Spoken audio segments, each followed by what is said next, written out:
Doctor Who came back with a bang in 2005. There aren't many people who can dispute that statement. It arrived with rave reviews for Christopher Eccleston and Billie Piper in the lead roles, and praise for Russell T Davies, who revived Doctor Who and did it so wonderfully. Rewatching it in full last year for its 15th anniversary reminded me of just how well the series holds up from a writing standard. It's just a pity that all the male cast members bar Christopher Eccleston turned out to be undesirable in one way or another. The next year would be a challenge. Could they do it again? Was it a fluke or lightning in a bottle that Doctor Who was as good as it was after so many years off the air? The unexpected departure of Christopher Eccleston in the role led to David Tennant taking over as the Doctor, and Series 2, although a bit rougher than the very consistent first run of episodes, got a positive response from audiences and critics. In fact, this is the series that first piqued my interest in the show. I was 7 back then.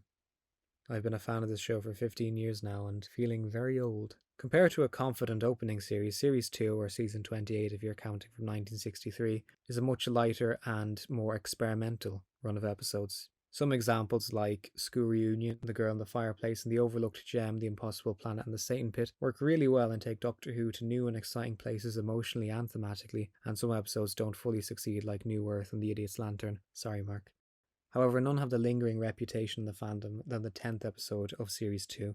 Originally written as a comic story for Doctor Who magazine, it came to television in the form of Love and Monsters. It had a very brave concept for an episode, diverting the focus from the top bill David Tennant and Billie Piper and functioning as a cost-effective production, allowing the two lead actors to focus on the other episodes being made at the time. And instead, we have an original episode based around a one-off character. In this instance, Mark Warren's everyman, Elton Pope. It's his story. The story of how he first encountered the Doctor when he was a child, how he met friends who, like him, have a similar interest in the Mystery Man, and how it's all turned upside down when a similarly mysterious Victor Kennedy arrives and takes over the group, and then Elton meets the Doctor one more time. On paper, it sounds like an interesting riff on Russell's first story for the show Rose, but whereas that episode is tailor-made for newcomers to Doctor Who, this one, if it's not already apparent, is about the fans. I think it's fair to say that if you're going to make an episode about the Doctor Who fandom, or indeed any fandom, you'd want to be really careful. Fans don't like to be portrayed in a negative light. Remember WizKid in the excellent Greatest Show in the Galaxy? There's no subtext there. He's clearly meant to be a Doctor Who fan.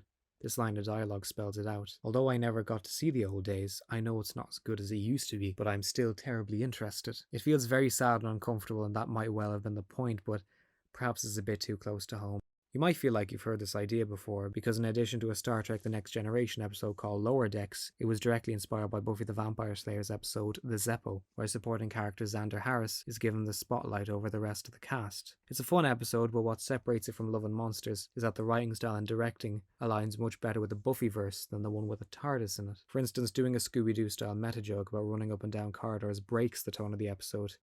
The argument, of course, is that Elton is an unreliable narrator. If that's the case, then they should have definitely had more of those moments. A good chunk of the episode is shot like a regular Doctor Who episode too, which makes that gag and the computer short-circuiting even more incongruous for me. Personally, I think Love and Monsters is really well cast. Whatever one can say about the quality of the story, a lot of talent went into the production. Firstly, there's Mark Warren as Elton, who leads the episode. He shows up in a lot of British programmes, sometimes as a bad guy, sometimes as an alright person. He already appeared in Doctor Who as an extra in Battlefield back in 1989, and he plays Elton in a very understated way. It mightn't work for some people, but I personally feel it's a good performance. Ursula Blake is played by Shirley Henderson, the Scottish actor who's best known as Moaning Myrtle in the Harry Potter films. In recent times, I saw her as Oliver Hardy's wife in 2019's Stan and Ollie, and she lent her voice to Babu Frick, an alien featured in Star Wars The Rise of Skywalker. I wonder what she thinks of the episode now. Another famous face is Simon Greenall as Mr. Skinner, the aspiring novelist. He's well known for playing Michael, the best friend of Alan Partridge, and he's the voice of the Meerkats in the Compare the Market ads.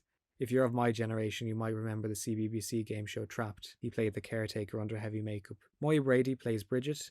Catherine Drysdale plays Bliss, and is now best known for playing Meghan Markle on Channel 4's sitcom The Windsors, as well as Bridgerton, and she lent her voice to the much better received and simply wonderful Big Finish audio drama Out of Time, where Tom Baker and David Tennant's doctors fought the Daleks. The late Bella Emberg has a memorable cameo as Mrs. Croot and previously had uncredited roles in 2 John Pertwee stories. She had a long career spanning 60 years in comedies and dramas such as The History of the World Part 1, The Benny Hill Show, The Tomorrow People, Bear Behaving Badly, and Grange Hill. Her IMDb page lists 76 roles, credited and uncredited. Finally, there's comedian Peter Kay as Victor Kennedy, who's a household name in the UK for his sitcoms Phoenix Nights, Car Share, and his comic relief lip sync to Tony Christie's Is This the Way to Amarillo. His stand-up tour ranks as the most successful of all time in the Guinness Book of Records. Peter wrote to Russell T Davies in 2005 and was originally offered the part of Elton, but Kay decided not to take it as he felt it was too similar to his guest role on Coronation Street. I imagine that Love and Monsters would have been a radically different story, an episode with Peter in the lead role. Davies wanted to avoid the protagonist being a geeky character with a funny voice or a UFO spotter type, as Kay described it. I imagine he'd be cut from the same cloth as Maxwell Edison from the Peter Davison Doctor Who magazine comics. Peter decided he'd much rather play the villain of the week, and so the role of Victor Kennedy became his. Introduced in a dramatic fashion and dressed in a black suit, Kennedy is not all he seems in the episode and is later revealed to be an alien Elton dubs the Absorbaloff. We'll get back to him. Although the Doctor and Rose are away for the majority of the episode, one recurring character does get a chance to get more focus. Jackie Tyler, played by Camille Cajuri. I can see Russell expanding on his idea from Series 1 about the loved ones left behind while the companion goes off travelling. Jackie hits it off with Elton, who's on a mission to find the Doctor through Rose, but he finds himself connecting with Jackie, which makes it hurt all the more when Jackie discovers the photo of Rose in Elton's pocket. It's this moment that makes Elton stop and think about the awful reality of Victor's tactics to find the Doctor. While Mark and Camille try to make the scene work, sadly the directing by Dan Zeff doesn't altogether work for me, feeling too much like an episode of EastEnders. More's the pity, because Russell's writing is very strong and it's a great bit for Jackie as a character. Some people might complain about Jackie's antics with Elton during the episode, but it's not out of left field. It's hinted at in Rose, and there's a throwaway line about what happens when Jackie's had a few drinks in World War III. When it was originally written with a comic in mind, Russell T Davies imagined Elton having seen more events from the classic series. His birthday was evacuated due to the Dalek Civil War in Shoreditch, as seen in Remembrance of the Daleks, and his mother didn't die at the hands of a living shadow but a plastic daffodil, a reference to Terror of the Autons from 1971. This works well for comic strips in a magazine for fans, but would go over the heads of casual viewers who weren't watching, or in my case even alive, in the 70s or 80s. Although it's interesting to imagine what a 2000s era production team would have done with something like the Scarrison in the Thames. Either way, it's counterintuitive to a smaller scale episode like Love and Monsters, so it shows Elton witnessing events like the autumn invasion that began the first series, the spaceship demolishing the clock face of Big Ben and Aliens of London, and the Sycorax ship at Christmas time for good measure. Perhaps the moments that didn't make it to the shooting script could be put back into the story in a Target novel. Whoever gets to write it, please have it be told from Elton's perspective. It's the perfect story to do that in, and it would just feel right, I think. Looking at Love and Monsters, you find a lot of Russell T Davies' economic storytelling. Elton's very first encounter with the Doctor in the dead of night is a variation of the opening to his first ever Doctor Who story, the much grittier and more adult Damaged Goods. The group acronym Linda, the London Investigation Detective Agency, was already used before on a show Russell penned, only that one was the Liverpool branch, and Russell adds in a reference to the Absorbaloff's design having a slightly Scythian quality. For me, that gets probably the funniest joke in the episode. Not from Raxacoricophalopatorius, are you? No, I'm not the swine! I spit on them! I was born on their twin planet! Really? What's the twin planet of Raxacoricophalopatorius? Clom. Clom, yes! What's interesting in hindsight is that this episode references all past and future story arcs of the RTD era that aren't a part of the 2009 specials. Victor Kennedy obtains top secret files from the Torchwood Institute, the story arc of the series, but information on Rose was corrupted by something called the Bad Wolf virus, which is a great callback to the literal Deus Ex Machina revealed in Parting of the Ways. Love and Monsters also has the earliest reference to a Mr. Saxon, who will become the Prime Minister of Britain. On a newspaper, the Absorbaloff reads to cover his true form. What newspaper? The Daily Telegraph, a conservative-leaning paper. That can't have been unintentional. As for the disappearing planets in Series 4, Clom turns out to be among the 27 Davros and the Daleks utilised to power the reality bomb. To return to a point about the episode, it's not subtextual to say that Love and Monsters is about Doctor Who fans. The villain, Victor Kennedy, can be read a certain way if you have any interest in a TV show or franchise and are involved in its community. Billy Treacy mentioned in his review of the episode, which is a lot more positive than my own, that Victor Kennedy is the fan who takes it far too seriously and in doing so spoils it for the others. A lot of people might admit that they had a period in their teenage years where they wanted to seem more grown up and reject any idea that something you grew up with was silly. You can be quite mean and veer into becoming a gatekeeper when you're young. You think you know what it means to be a true fan, which is an archaic and tribalistic idea not fit for any sane discussion about Doctor Who. It's not a competition, and it never was. As people point out, the irony of a show that preaches inclusion and positivity attracting a vocal number of people that are anything but is not lost on me. And that's who Victor Kennedy is, a super fan who spoils it for others, turning what was once fun into a shadow of its former self, tempting you to leave, which I almost did back in 2019 due to the never-ending slog of grown men ranting about a female doctor. It's been read that Kay's character is a pastiche of Ian Levine, a fan of the show who was once the unofficial continuity advisor back in the 80s and saved episodes of the original Dalek serial from being lost to time, but is now remembered as the man who made the cringe fest that was Doctor in Distress, and as an overly serious, obnoxious fanboy who made fun of an autistic kid on Twitter, among other temper tantrums.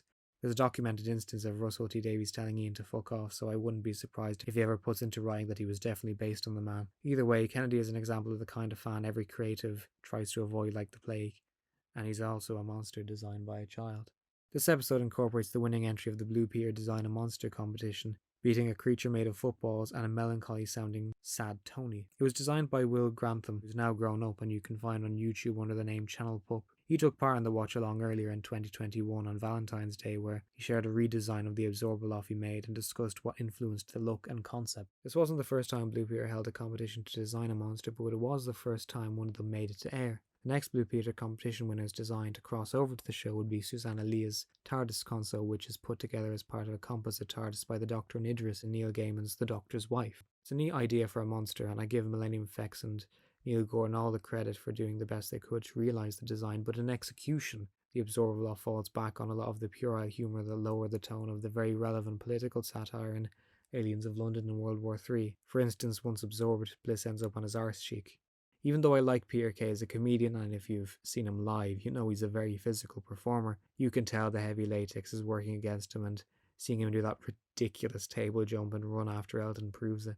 Peter himself reflected on the episode with disappointment, calling it the biggest regret of his career in an interview. He said, "I loved making it, but when I saw it I thought, oh my god, I'm a big green lizard running around Cardiff, is that it? It's nice to have been in Doctor Who, but that is regarded by fans as the worst episode ever." I think as well it's another case of a comedic actor not having a lot of funny stuff to do. He's not exactly laugh out loud hilarious when he's the Absorbaloff, and it's a shame really because another notable comedy talent will turn up in 3 episodes time and prove to be a great guest star, and later on a future fan favourite companion of that famous Doctor.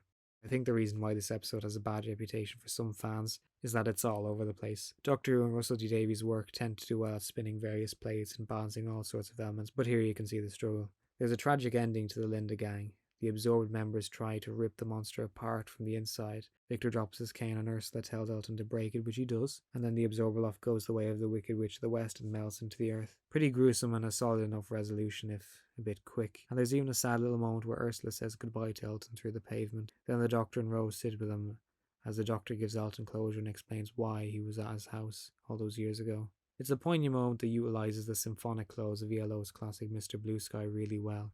And had Love and Monsters ended there, it might have had a better reception among fans and among critics. In preparation for this review, I had a look at the episode and its deleted scenes, in addition to revealing that Elton was born in the early 70s and was so named because his mother loved the other more famous Elton song Daniel.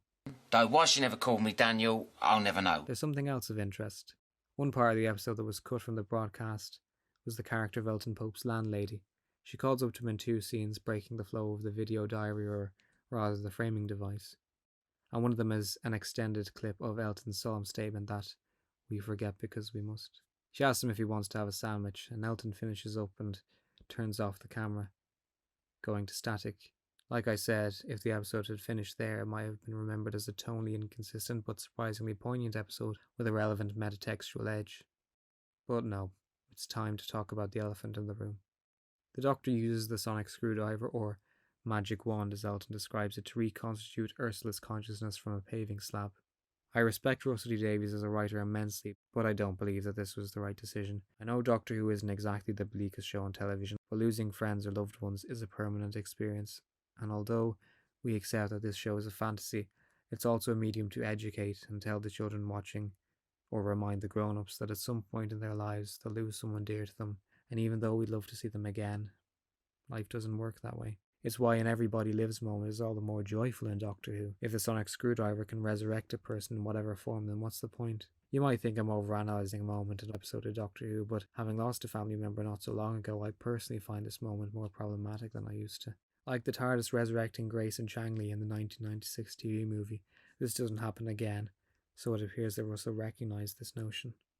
The moment everyone complains about is the naughty implication of Elton and Ursula's romantic relationship. It's a very risque joke that I'm surprised Russell got away with, but as said, it's a tone apart from the melancholy of Elton grieving over his mother. It's another moment that lowers the tone of the episode, because I think the speech where he talks about life is a really powerful way to close Love and Monsters, and fits right in with Russell's philosophy of a life changed forever by the Doctor. And in addition to touching on a theme that he'll revisit with Martha after Series 3, he gives a nod towards the impending series finale through Elton. Thinking back, I was having such a special time. Just for a bit. I had this nice little gang. And they were destroyed. It's not his fault. Maybe that's what happens if you touch the Doctor. Even for a second. I keep thinking of Rose and Jackie, and how much longer before they pay the price. Although the story is unambiguously finished by the time the credits roll and the viewer changes the channel, Russell did have plans to bring Elton Pope back in a big way. In an early draft of the mega event series finale The Stolen Earth, it's Elton Pope, not Harriet Jones, former Prime Minister, who reaches out to the Doctor's friends through the Subwave network. And when it was time for David Tennant to leave, and with him Russell T Davies' head writer, Elton and Ursula almost made it among the list of faces the Doctor visits before he regenerates. Whether Elton should get one more story or not is completely subjective. Feel free to agree or disagree, just don't be a dick about it. I wouldn't dare trade the triumphant return of Penelope Wilton to Doctor Who and Harriet's poignant heroic sacrifice, but if someone decides to novelise the end of time, I think it'd be an interesting idea to reinstate this idea and see what Elton's been up to after all these years. With the Doctor and companion mostly away from the action, it's not surprising that David and Billy have little to do. Tennant gives it a good go, and acting alongside Peter Kay and Latex and not laughing his arse off deserves some praise, but I think Billie Piper draws the short straw. The red bucket, blue bucket comedy bit doesn't work for me, and she doesn't look comfortable delivering the dialogue about Elton upsetting her mum. It's almost like someone who's not quite in the swing of writing for Doctor Who writing Rose for the first time, rather than someone who's been developing her character since 2005. She comforts him anyway when he grieves for Ursula and his mother, so there's that redeeming feature. When I made a throwaway line/promise to look at this episode back in 2017 during my review of the much more positively received Dr. Light story Blink, penned by Stephen Moffat, I defined it as a special kind of bad Who. While I'm not the same person I was when I started, I think that statement holds true. It's a special kind of bad where it's not boring and it's not the kind of episode you'd easily switch off, but it's a special kind of bad where it's got the moments that would resonate immensely and indeed do in the best examples of the show, but it's not supported well enough for people to really understand it, nor for the majority watching back in 2006 to appreciate. You have heavy moments like Bridget opening up to the group about her missing daughter alongside Peter Kay acting like it's seasons 17 or 24 of the classic show. Even watching it now, it's not exactly difficult to understand why this story is met with hostility by members of the fandom. As said, it's got the kind of humour that you found at the start of Series 1, where they're still trying to figure out a tone and strike the balance between appealing to children and to grown-ups. It grows out of it very quickly once the Daleks show up. And you could say Love and Monsters is the last of that version of Doctor Who. Humour is one of the most subjective things out there. You might think that the Absorbaloff is the funniest thing in the Whoniverse, but someone else would say otherwise. What personally bothers me is the editing style. It can be very distracting whether intentional or not, especially with Elton describing how he met all the characters in this episode or telling us about what's going to happen. Another issue with the episode for me is how none of the other Linda members hear the screams of someone being absorbed. A lot of the time it happens before they've walked out a shot, but even so, whether they went in earshot or a good few feet away, it doesn't feel believable. Some of it does make me laugh because I'm reminded of the ridiculousness of being part of a group in college or school. That Linda Lott doing an awful cover of E.L.O's Don't Bring Me Down is the right kind of cringe, whereas the Scooby-Doo/Benny Hill stuff is just cringe. The monster that starts the episode off is designed well, but, believe it or not, was only named after the episode was filmed, and they needed to credit Doctor Who's resident creature performer Paul Casey as something. He's listed as a Hoix. One of them shows up in Tortured in a later episode of the show, like the Pandorica opens, and a repurposed mask with ood fronds is in the crowd in the Rings of Akaten. With 15 years difference, times change as they do. What was once considered the bottom of the barrel has gained a little bit more appreciation, and its out-of-context moments of bizarre camp have provided joy to social media users, so it's got that going for it at least. Love and Monsters might be the best of the Russell T Davies era, and it is one of the weakest episodes of David Tennant's first series, not the worst though, but looking at it now, living in a much more social internet age, Russell was definitely onto something when he made the attempt to use a Doctor Who episode to talk about the bright sparks and dark sides of fandom. And while this episode didn't wholly work, the next series would give us Blink, a celebrated mini horror story from future showrunner Stephen Moffat, and Russell would return to the Dr. Light format for the much more successful and much bleaker turn left. It proves that even when it doesn't coalesce, Russell still has or had a lot of ambition when it came to trying new things with the show. I don't think Love and Monsters is a 1 out of 10 story like I might have ranked it as an angsty, self-serious teenager and fan. I've seen much worse pieces of media out there and far less interesting and entertaining episodes since then. As with New Word, recent events have made viewing it a different experience, and I think someone should remake it in some way. Not do it word for word with the same characters, but touch upon the same themes. As of right now, Love and Monsters is a 2.5 out of 10. If it's much higher in your rating, I tip my hat to you. And if you're planning on a rewatch for the 17th of June 2021, I wish you the best of luck. Thank you for watching.